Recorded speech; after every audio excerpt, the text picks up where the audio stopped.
Январда Коопсуз кеңешинде четин чыгарды, карагыла деп.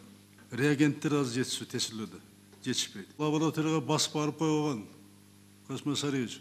Ошонун маселе чечип койгон. Мына мен кат алдым, мына турат. 27 январда ошол Совбез болгонго кат жазышкан экен.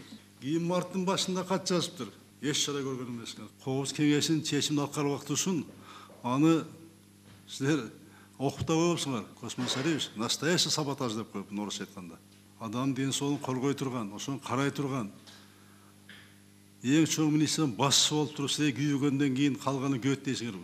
Лаборатория иштебей, оғанда мен күтіп жатат бардым. Алтын айсетке, сізге де айттым мен, штабқа сез қатары. Лабораторияны қылғанын көзіме албағандан кейін. 4 күн өсілерден кетті. Мында ушул силердин жоопкерчиликтен ушака ал келди ачык айтам мен. Ушуга чейин ПЦР чыкпайт азыр.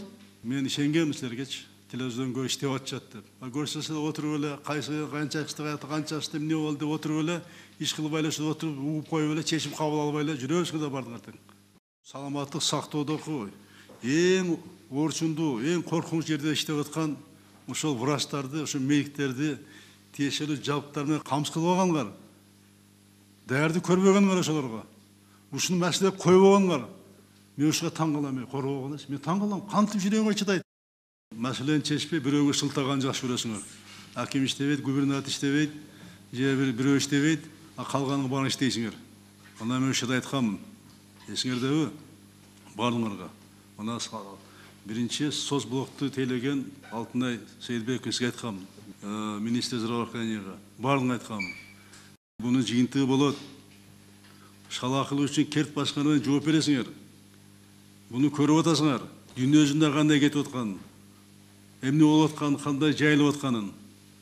Буга кайдыгер мамиле кылганга болбойт. Буну түңү иштеш керек. Bunun алдынан тош керек, токтош керек. Bunu айткам ушул жерде. 27 январда айткам мына. Ошондо айткандан кийин дагы көңүңөр мына жоопкерчиликти сезген жоксуңар. Урматтуу премьер-министр, өзүңүздүн орун басарыңыздан баштап, министрден баштап, тиешелүү мамлекеттик кызматкерлерге чара көрүңүз, баа бериңиз баарына тең.